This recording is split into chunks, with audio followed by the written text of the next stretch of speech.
আজ আমরা এমন এক ব্যক্তি সম্পর্কে জানবো যিনি মনে অনেক বড় স্বপ্ন নিয়ে স্বপ্ন পূরণের রাজ্য মুম্বাইতে গিয়ে পৌঁছেছিলেন এবং তার নিজের মনের জোর ও পরিশ্রমের মাধ্যমে নিজেকে তার পরিচয় তার অসাধারণ গানের গলার মাধ্যমে গোটা দেশের যুবকদের হৃদয়ের মধ্যে পৌঁছে দিয়েছিলেন।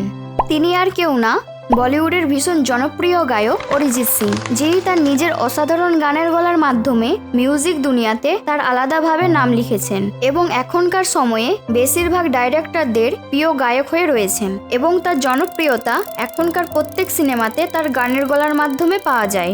অরিজিৎ সিং এর জীবনে এত বড় সফল গায়ক হওয়া মোটেও সহজ ছিল না। দিনরাত কঠিন পরিশ্রম, নিজের প্রতি আত্মবিশ্বাস ও জেদের কারণে নিজেকে এই জায়গায় পৌঁছাতে পেরেছেন।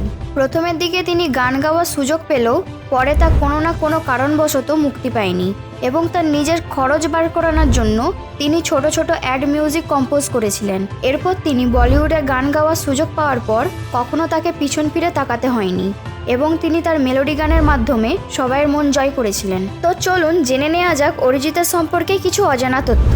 অরিজিৎ সিং 1987 সালে 25শে এপ্রিল পশ্চিমবঙ্গের মুর্শিদাবাদের জিয়াগঞ্জে জন্মগ্রহণ করেন এবং তার পিতার নাম কক্কর সিং এবং মাতার নাম অদিতি সিং। 1947 সালে দেশ বিভাজনের সময় তার পৈতৃক পরিবার পাকিস্তানের লাহোর থেকে ভারতে আসেন। অরিজিৎ সিং এর পিতা একজন পাঞ্জাবি ও শিখ ছিলেন আর মাতা অদিতি সিং বাঙালি হিন্দু ছিলেন। অরিজিৎ সিং খুব অল্প বয়স থেকেই সঙ্গীতের প্রতি আগ্রহী ছিলেন কারণ তার পরিবারের বেশিরভাগ সবাই সঙ্গীতের সাথে যুক্ত ছিলেন। তার মামি ভারতীয় শাস্ত্রীয় সঙ্গীতে প্রশিক্ষণ নিয়েছিলেন এবং তার দিদাও গান গাইতেন। এছাড়াও তার মামা তবলা বাজাতেন আর মাও তবলা বাজিয়ে গান গাইতেন। আর এরই কারণে ছোটবেলা থেকে তার গানের প্রতি আগ্রহ বেড়ে যায় এবং তিনি বাড়িতেই সঙ্গীত শিখতে শুরু করেন। তিনি তার পড়াশোনা রাজাই বিজয় সিং হাই স্কুল থেকে শুরু করেন এবং পরে শ্রীপদ সিং কলেজ থেকে অধ্যয়ন করেন। আর তার বয়স যখন 3 বছর ছিল তখন তিনি রাজেন্দ্র প্রসাদ হাজারির কাছে ভারতীয় শাস্ত্রীয় সঙ্গীত শিখেছিলেন এবং রাজেন্দ্র প্রসাদের ভাই ধীরেন্দ্র প্রসাদ হাজারির কাছে তবলায় প্রশিক্ষণ নিয়েছিলেন। আর এক ভাই বীরেন্দ্র প্রসাদ হাজারি তাকে রবীন্দ্রসঙ্গীত এবং পপ সঙ্গীত শিখিয়েছিলেন। তিনি হাজারি ভাইদের আন্ডারে প্রশিক্ষণ নেওয়ার পর 9 বছর বয়সে তিনি ইন্ডিয়ান ক্লাসিক মিউজিকের জন্য সরকার থেকে স্কলারশিপ পেয়েছিলেন।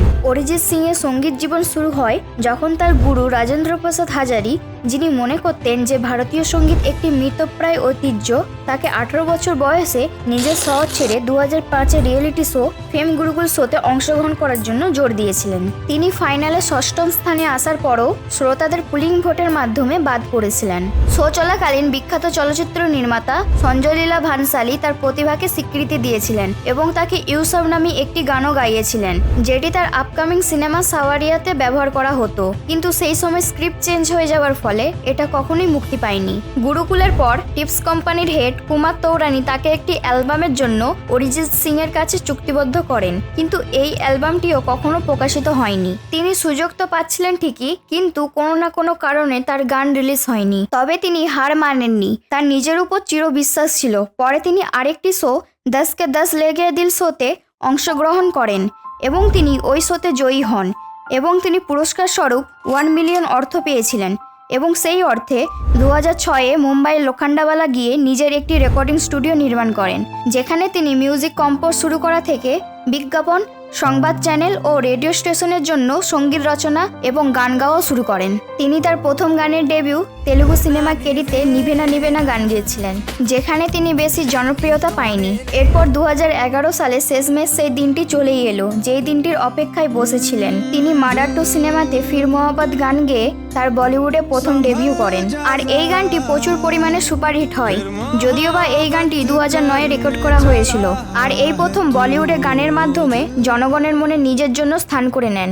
এরপর তিনি এজেন্ট বিনোদ সিনেমাতে রাপ্তা গানের মাধ্যমে তিনি প্রমাণ করে দেন সঙ্গীত দুনিয়াতে একজন বড় গায়ক হতে চলেছেন। ঠিক এরই পরে 2013-তে আশিকি 2 সিনেমাতে তুমি হি হো গান গেয়ে ভারতবর্ষের সমস্ত মানুষের মনের মধ্যে জায়গা করে নেন এবং এই গানটির জন্য অনেকগুলি পুরস্কারও পেয়েছিলেন। 2014 সালে তার ছোটবেলার বান্ধবী কোয়েল রয়কে বিবাহ করেন। এরপর তিনি একের পর এক সুপারহিট গান গেয়েই চলেছেন, যেগুলি হলো কবি জো বাদল বরসে, সজনী রে, থোড়ি জায়গা দে দো মুঝে, মোহাম্মদ বরসা দেনা তু, এ দিল হ্যায় মুশকিল, হামারি আধুরি কাহানি ইত্যাদি। এই সমস্ত গানের লিস্ট এখানে স্ক্রিনে ও ডিসক্রিপশন লিঙ্কেও চেক করতে পারেন। পরে তার মিউজিক ক্যারিয়ারে আর রহমান আর ভিশাল শেখারের মতো বড় মিউজিক কম্পোজারের সাথেও কাজ করেছেন।